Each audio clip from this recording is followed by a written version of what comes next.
প্রত্যেকে যারা এতদিন ঢাকার বাইরে ছিলেন, যারা ঢাকায় ছিল অফকোর্স ইনসাফ দেখে ফেলেছেন, এবং যারা দেখেননি দলে বলে হলে এসে প্রত্যেকটা সিনেমা দেখুন, বাংলা সিনেমার সাথে থাকুন, ইনসাফ দেখুন, দেখুন।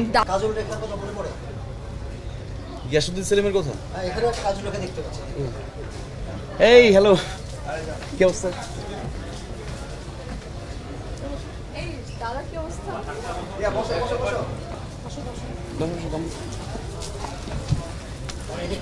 শালাপা, হাউ আর ইউ?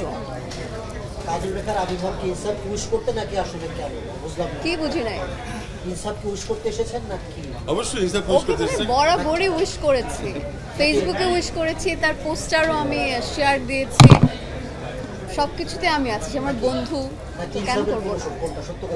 যদি প্রমোশন করতে বলে আমি সেটাতেও আছি, নো প্রবলেম। ও তো এখন ইনসাফ প্রমোশনই এসেছে, এটা বলার কি আছে? এক্স্যাক্টলি। যদি সেই করেছেন তাহলে ইনসাফ নিয়ে আগে ইনসাফকে কি বলবেন? ইনসাফ আপনার পাশে বসে। ওকে কি বলবো, আমি জানতাম ও উড়িয়ে দেবে, উড়িয়ে দিয়েছে, এবং নতুন কিছু পাবে দর্শক, আর সেটাই আসলে হয়েছে ও সিনেমার মাধ্যমে। যে আগে পরে এরকম কোনো ভিজুয়াল আর ও যেভাবে মানে অ্যাকশন সিন করেছে, ও মাই গড, আর রোমান্টিক অলসো, সব কিছু মিলে এটা দর্শকের প্রতিক্রিয়া আপনারা দেখেছেন ডে বাই ডে, খুব দারুণভাবে চলছে, হাউসফুল হচ্ছে। মন্দিরাদির কাছে প্রশ্ন, শুভ নাকি রাত, অভিনয়ের সব কিছু হবে, সব দিক থেকে আপনি কাকে একটু এগিয়ে রাখবেন? আমি সবসময় আমি সিনেমায় আসার আগে দেখেন যাকে নিয়ে প্রশ্ন করেছেন তাড়াতাড়ি উত্তর দাও, আমাদের কাজ হচ্ছে। প্রশ্নটা ছিল মন্দির শেষ করে দেবো। দুজন দুই জায়গা থেকে বেস্ট, আমি কাউকে মানে একটা নাম নিতে পারবো না, আই এম সো সরি।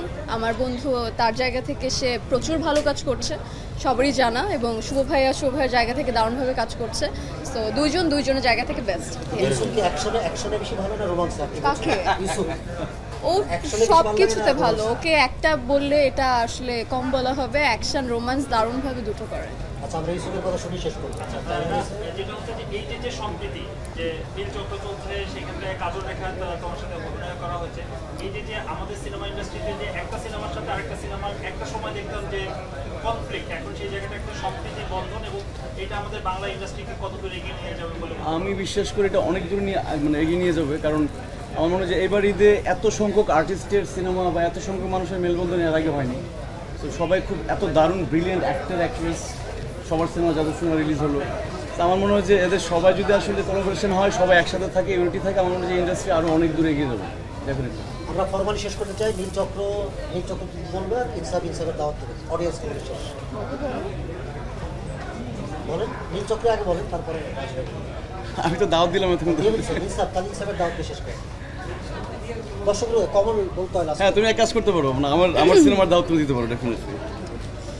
প্রত্যেকে যারা এতদিন ঢাকার বাইরে ছিলেন, যারা ঢাকায় ছিল অফকোর্স ইনসাফ দেখে ফেলেছেন, এবং যারা দেখেননি দলে বলে হলে এসে প্রত্যেকটা সিনেমা দেখুন, বাংলা সিনেমার সাথে থাকুন, ইনসাফ দেখুন, দারুণ কাজ করেছে ও, আর আমাদের ডিরেক্টর তো এখানে আছেনই। তো সবাই এসে আমাদের বাংলা সিনেমার সাথে থাকুন, ইনসাফ দেখুন, নীলচক্র দেখুন, দারুণভাবে উপভোগ করুন। ঈদ মোবারক সকলকে। Thank you. আসসালামু আলাইকুম সবাইকে।